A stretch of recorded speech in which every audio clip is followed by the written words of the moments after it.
Let's be real. When was the last time you put off going to the doctor?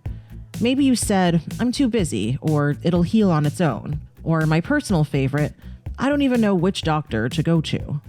We've all been there. Booking a doctor's appointment can feel really daunting. But there's not really an excuse anymore, thanks to Zocdoc. Zocdoc is a free app and website where you can search and compare high-quality in-network doctors and click to instantly book an appointment.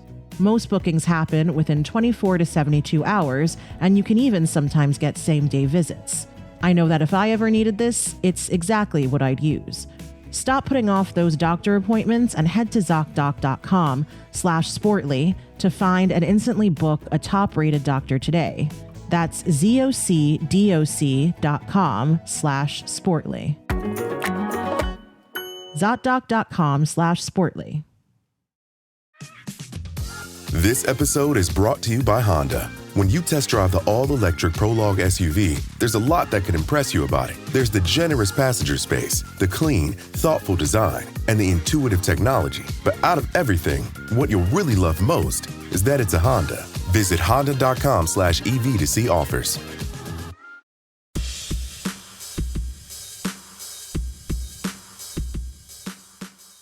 Hey everyone, it's Kavitha Davidson, and welcome back to Sportly. But before we get started, we've got a quick update. We just launched our new newsletter, Hyphenly. It's a curated space where we dive into food, holidays, culture, movies, and more. 3 times a week, you'll get recommendations on books, events, film festivals, clothing brands, podcast episode, you name it. Check out the link in our episode show notes to subscribe. Now, this week, we're shifting gears and highlighting the present and the future of sports media through a conversation with an incredible journalist. She's a producer, a podcaster, and absolutely a change maker, Miriam Walker Khan.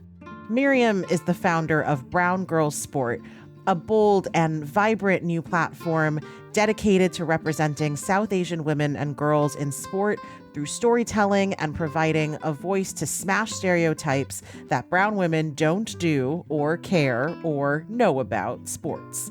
Miriam is also a diversity and inclusion reporter at Sky Sports. Before Sky, she worked her way up at the BBC from intern to senior reporter, and she's covered topics from LGBTQ plus History Month to the Olympics. She is also the host of Real Talk, which was named the 2024 Sports Podcast of the Year. So Miriam, welcome to Sportly, and thank you so much for joining us.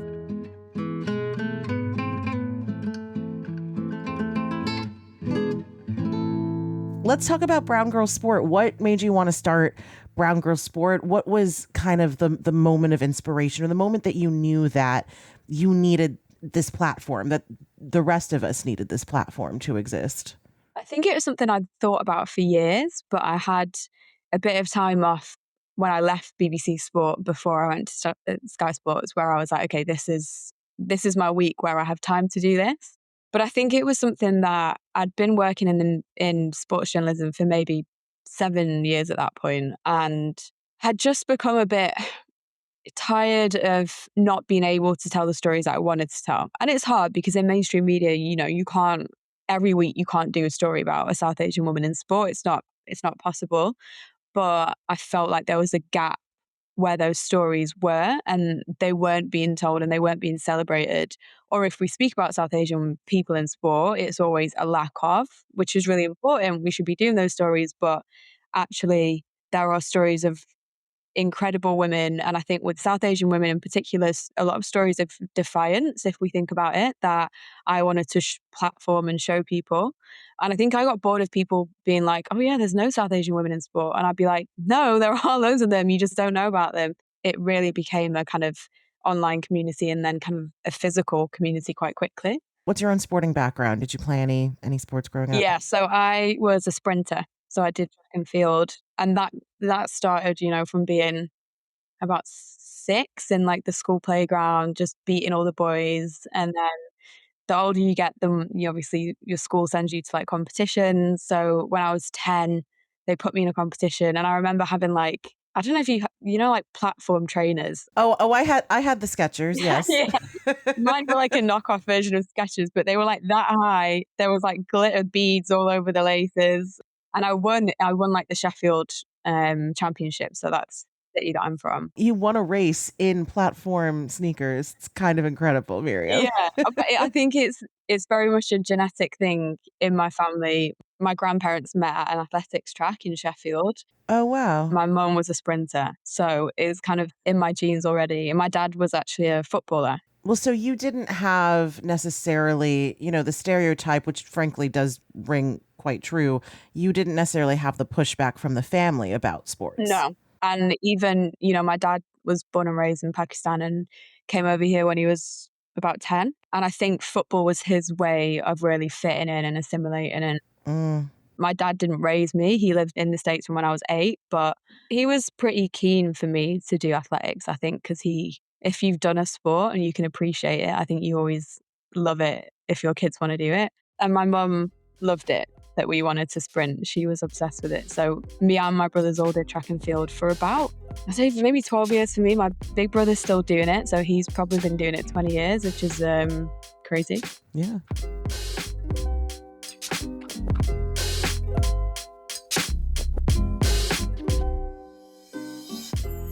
Catch us up. Have there been any sports stories lately that have just really stuck in your mind? Yeah, I've actually just finished a massive project on the English Football Association's transgender. The Sky News understands that the FA is to ban transgender women from women's football from next season, following a similar move by the Scottish FA. So it's a ban on transgender women in women's football. And that was announced a couple of weeks ago now. And I've kind of been this whole time making a big project, which is on my podcast, which is Sky Sports Real Talk. But we wanted to really speak to people who are affected, because obviously this is a huge debate that doesn't sit just within sport, but is, a kind of societal wide debate that has become pretty toxic and a pretty, horrible space to be in. And it's hard to report on, legally and I guess ethically. It's a really challenging piece of work. So yeah, that came out yesterday, and I think we did a good job at letting the people who've been affected really tell their side of the story. That's great, because I can speak to how that debate goes in the States. We're not centering those athletes at all. We're talking about the science, and there's not enough of the science, obviously, because there hasn't been funding for that here, at least. We're talking about the politics of it, and it's everything on the ancillary side except the actual men and women who are involved in here, and the boys and girls. Like, we're talking about children for the most part when we talk about these bans, right? Yeah, and I think that's the thing. This is a ban that affects under 30 people in England, and that's like obviously a really tiny number. Those people aren't professional footballers. They're not, in the WSL or anywhere near it. They're mainly wanting to play grassroots football, which is, really sad to have that taken away from them if they're playing in FA affiliated leagues, because for a lot of the people, a lot of those women who've transitioned, football is their community and has become their community, obviously, after they've transitioned. And so to even find a space where that's inclusive, and all the teams we spoke to obviously were kind of inclusive trans teams. So I think it's a real shame. And that's what I really wanted to do with this podcast, just focus on those voices. The way that I describe it when this is discussed in the States is it's being used as a political cudgel, because, as you said, if it's 30 people in the UK, we're talking about a tiny number. It's not statistically significant, but they're still human beings, obviously. And it's being blown up in order for people to kind of stake a claim on some side of the politics that they want to. Is it a similar dynamic in the UK? 100%. And I think the people who care most about the debate or a certain side of the debate are not people who care about women's sport in general. Mm-hmm. But they will be inserting themselves into the conversations when they want to protect, as they say, women's sport. But where are they the rest of the year when women's sport really needs that coverage and needs that same energy? It's always really galling to me when those people are like, this is a women's sports issue. It's like, you have not cared about women's sports for the first 30 years of your media career or your existence on this planet. And suddenly this is about protecting women's sports.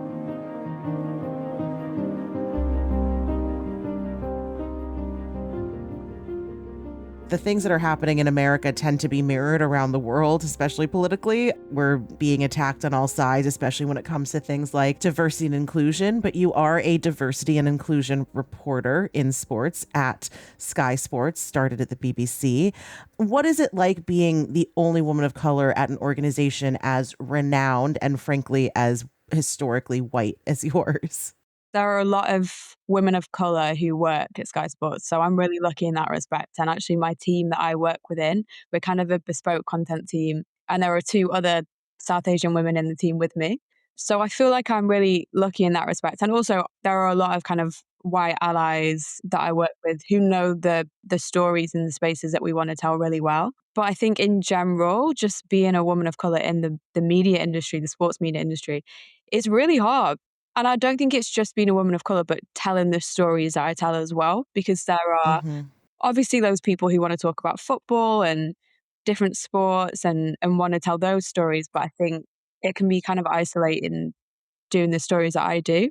I've kind of been in sports media for 10 years now, which is a bit grim. Someone asked me that the other day. They said, actually, yesterday I was at an event and they were like, how long have you been a sports journalist? And I did the math. And I was like, 12 years. No. Once you get to the decade mark on anything. Yeah. But it's amazing as well. And I think it's an industry that you have to work in for a long time to kind of get respect from people. There's definitely a kind of hierarchical thing that goes on there. But I love my job. I love what I get to do and meeting the people I get to meet. It's just sometimes within the framework of the industry, I really struggle with it. But, you know, my job's very cool. Someone very well known in my industry was accepting an award last year, and he said, all of us in this room have get to jobs. Exactly what you just said. Like, we get to do this for a living. So, yeah. Saturday presents, in the red corner, the undisputed, undefeated Weed Whacker Guy. Champion of hurling grass and pollen everywhere. And in the blue corner, the challenger, extra strength Saturday. Eye drops that work all day to prevent the release of histamines that cause itchy allergy eyes. And the winner by knockout is Saturday. Saturday, bring it on. Ryan Reynolds here from Mint Mobile. I don't know if you knew this, but anyone can get the same premium wireless for $15 a month plan that I've been enjoying. It's not just for celebrities. So do like I did and have one of your assistant's assistants switch you to Mint Mobile today. I'm told it's super easy to do at mintmobile.com/switch. Upfront payment of $45 for 3-month plan, equivalent to $15 per month required. Intro rate first 3 months only, then full price plan options available. Taxes and fees extra. See full terms at mintmobile.com.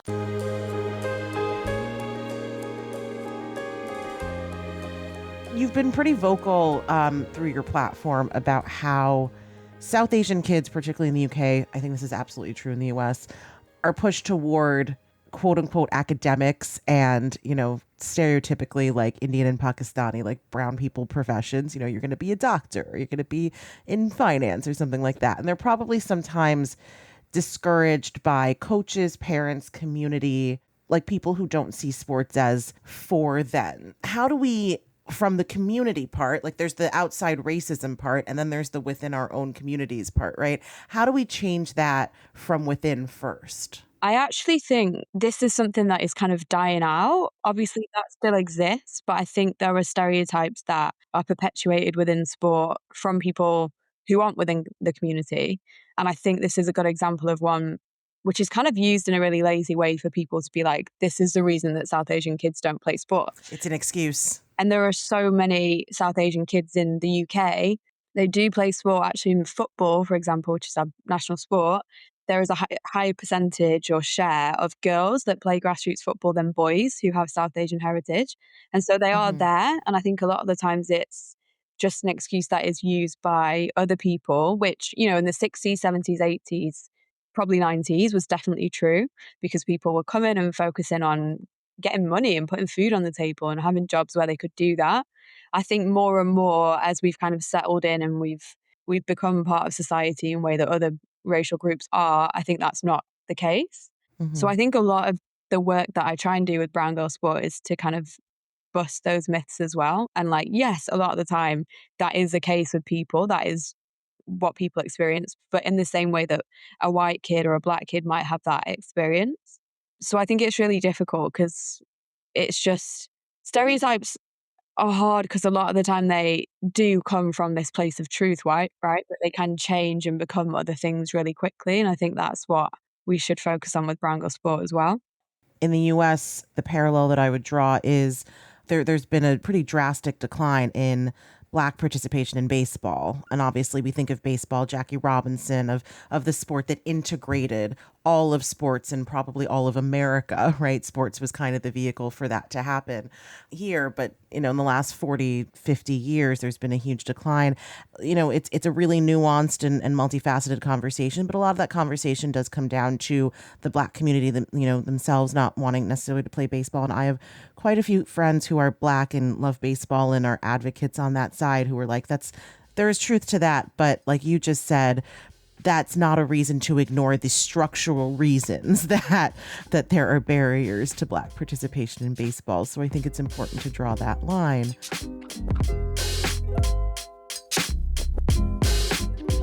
What do you think are some of the more prevalent stereotypes that still exist about South Asian kids playing sports? I think one of the biggest ones is that, and I talk about this all the time because I get asked about this a lot, but people say that South Asian kids or athletes aren't big enough to play football. Too weak, they're too small. The biology is still the point of conversation here. Which is insane, in my opinion, because you look at the way that people racialize physical bodies and the fact that those conversations are still existing in 2025, I think shows how little research is done on that or how little it's reported on in the media. I love track and field. Obviously, you just have to look at the past two Olympics where we've had an Indian and a Pakistani athlete win the men's javelin, which is the kind of physical epitome of strength, right? If you look at what strength is and how we measure strength, like the javelin is a great example of that. So the Olympics means a lot to me anyway, but being able to report on it last year and tell that story about Arshad Nadeem and the javelin. I also got his Olympic record tattooed on my arm, which is maybe a bit dramatic. That's really cool. I love that. That's a fantastic tattoo idea. Yeah, I really want to meet him one day and show it him, but also he might think I'm a stalker. So, so yeah, I think that's a huge one. And, I made a documentary a year ago about kind of the lack of South Asian footballers. And that was something that a lot of people were still being told, that they were too small to play. And I think a lot of that also comes with, again, the stereotype that our diets are all awful and we just sit and eat curry all the time and that's all we do and we've never seen a vegetable. We have the most delicious vegetarian diets in the world, but okay. Exactly.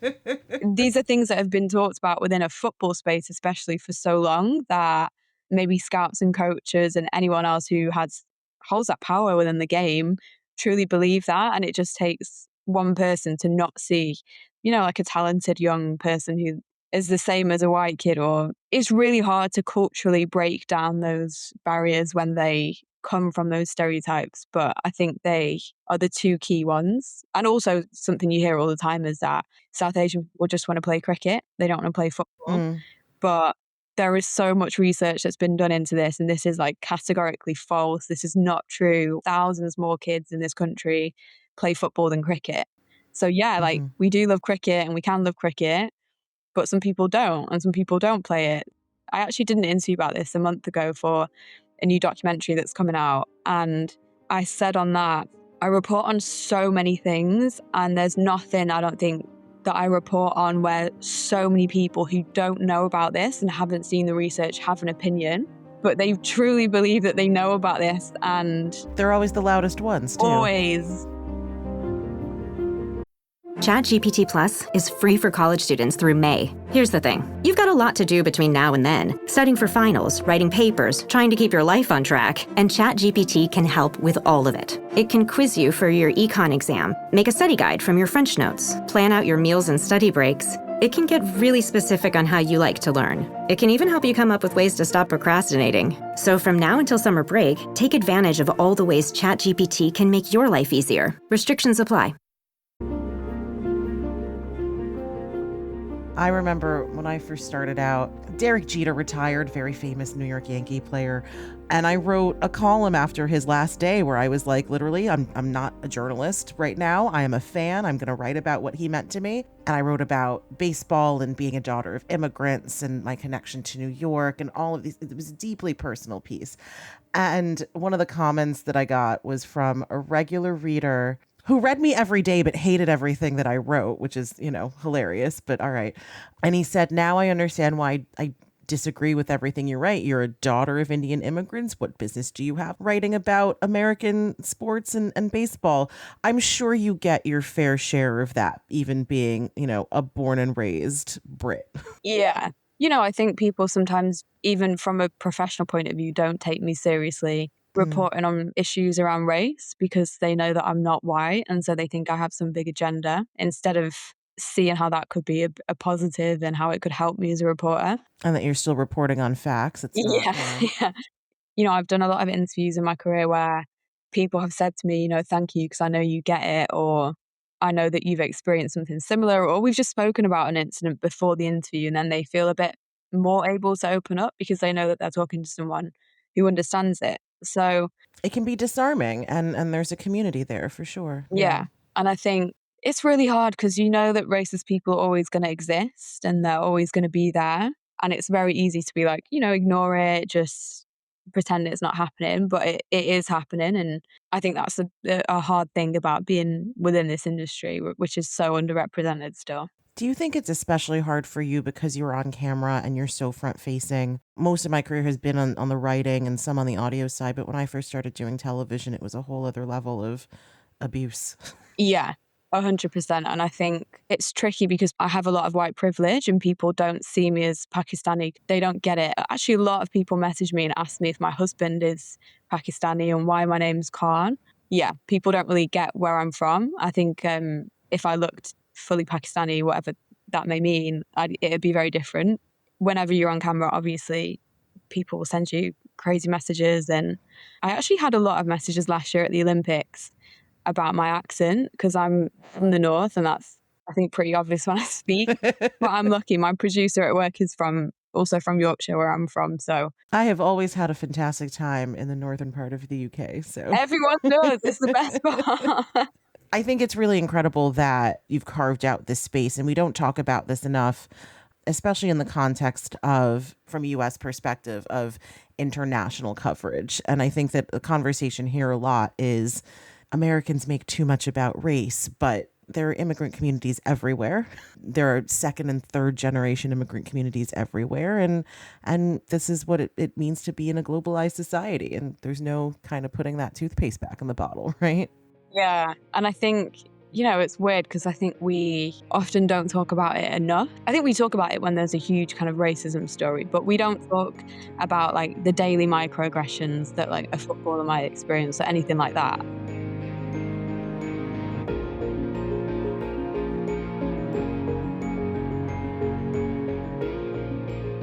What's your favorite part of your job? I think there's something about letting people tell their stories which feels really special and will never really get old to me, because I think historically, like, those people haven't been able to tell their stories. They've kind of been underrepresented or misrepresented in the media. And I think I grew up with, a couple of brothers who really, really don't trust the media. And I think being able to be on the other side of it and actually try and change things and tell stories that mean that those communities trust us a bit more is really powerful, because I don't think people are always used to it. They're not used to having their stories told properly, going a bit deeper than people would normally go, or actually representing them properly in a way that they've never seen before. And I think that's what's really cool to me, because I think we take for granted how powerful the media is. It's incredibly cool that we get to tell stories for a living to masses. I did a master's in broadcast journalism, and we learned this thing about journalism being the first draft of history. My job's special because it's about kind of societal issues, and there are so many things that I get to tell stories about that will be part of education. They get put in like university classes or seminars. I get messages like about people quoting me in their dissertations quite a lot.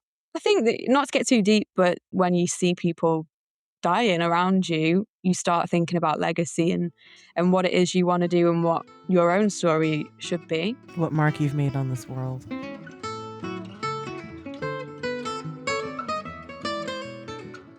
Do you ever get any pushback? Here, the line is stick to sports. I wanted to be a sports writer because I wanted to cover my favorite team, let's be real, when I was a kid. And now, obviously, my job is covering business and race and gender and all these like heavy, giant topics that are outside of sports. Similar to, do you ever get that pushback that you're doing too much of the broader picture or of the things that aren't actually about sports? Yeah, I guess I'm really lucky with my job title and the fact that I am literally here to report on these issues and that is my job. So no one can really say that to me. I still get it from people who don't know what my job title is. I just had an interview on with a transgender footballer. Those people are probably the people who have an issue with it. But I'm lucky that within Sky Sports, that is my role. And I should not be going near the sport. I should just be going away from it and looking at the kind of broader pictures. And I think the fact that that job exists is incredible because it shows that people know that this isn't just about sport anymore. It is about politics. It is about race, sexuality, all these things. Like they can't be separated from sport. You know, my job was kind of created and the team that I sit within was created in the aftermath of George Floyd's murder. And I think it's great that people woke up and were like, okay, we need a job that can look at these stories because yes, like everyone should be able to cover the stories that I do, but not everyone gets time to cover them or gets time to work on documentaries and long features, which I get to do. And so to have the time and space to work on these things, which is important when it's so draining, I think, to report on. People often ask me if I want to be like a football reporter and just do like day-to-day football news. And that's not what I want to do. That's not where my passion is. Obviously, I love football. I love most sports, but to be able to tell the deeper stories and try and make a bit of a mark is what my real passion is. So I feel really lucky.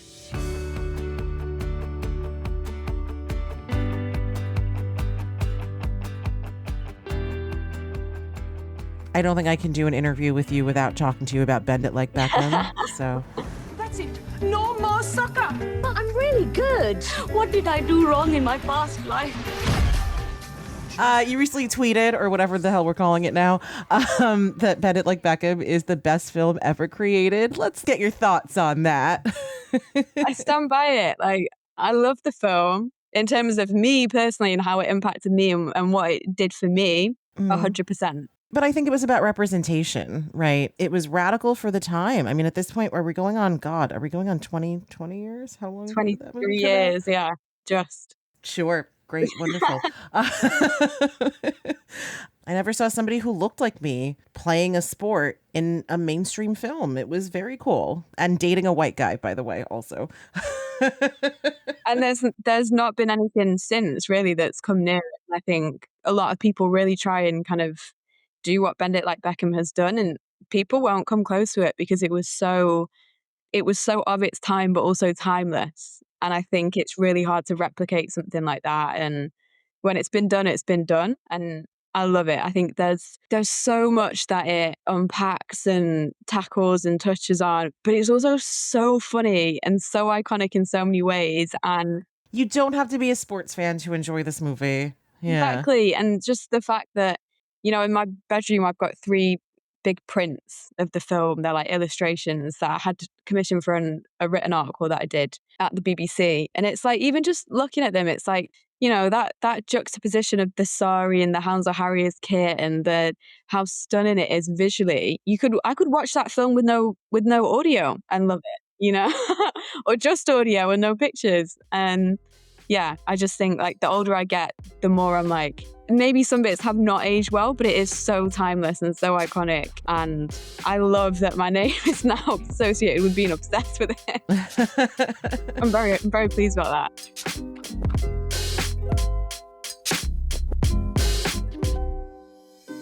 Miriam, what's next for Brown Girl Sport? What's your vision for the future of this platform? What's your biggest dream for it? I think it's really hard because it's already become a bit of a dream. The fact that I've been able to build a kind of physical community as well. I think about what I was like as a kid. And if I'd seen a platform like that, like maybe I would have stayed in my sport a bit longer. Yeah, I just think it's about building that community and partnering with the right people and teaming up on things and making sure that little brown girls everywhere can see it.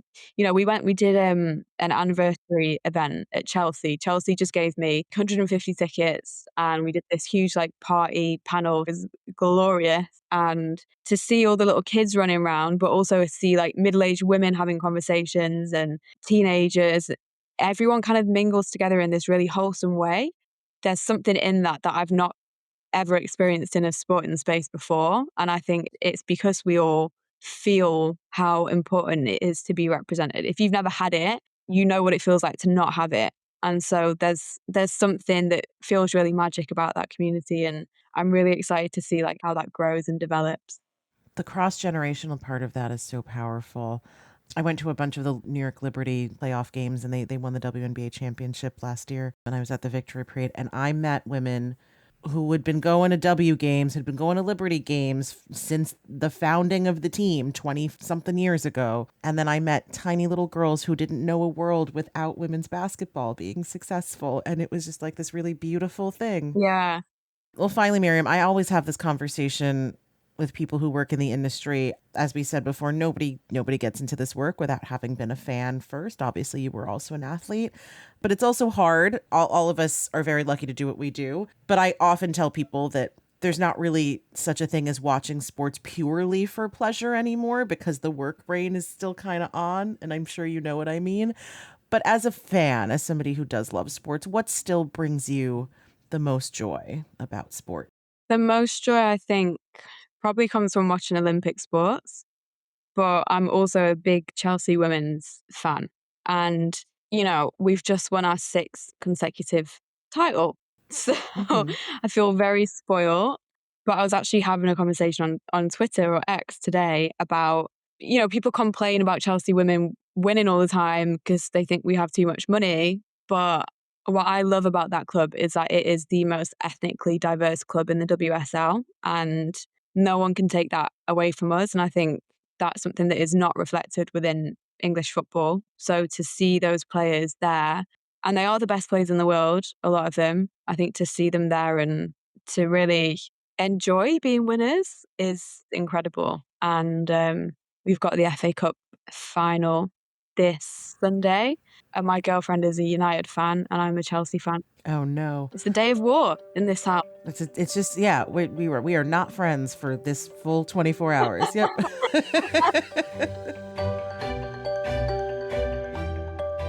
Well, good luck to Chelsea. Miriam, thank you so much for joining me. Thank you for the work that you do. And Miriam, just so people can find you and can find your work, tell them your socials. On Instagram, I'm at MimZara and then at BrownGirlSport_ wherever. Awesome. Thank you. And I look forward to seeing what comes next. Thank you so much. Hopefully another FA Cup title.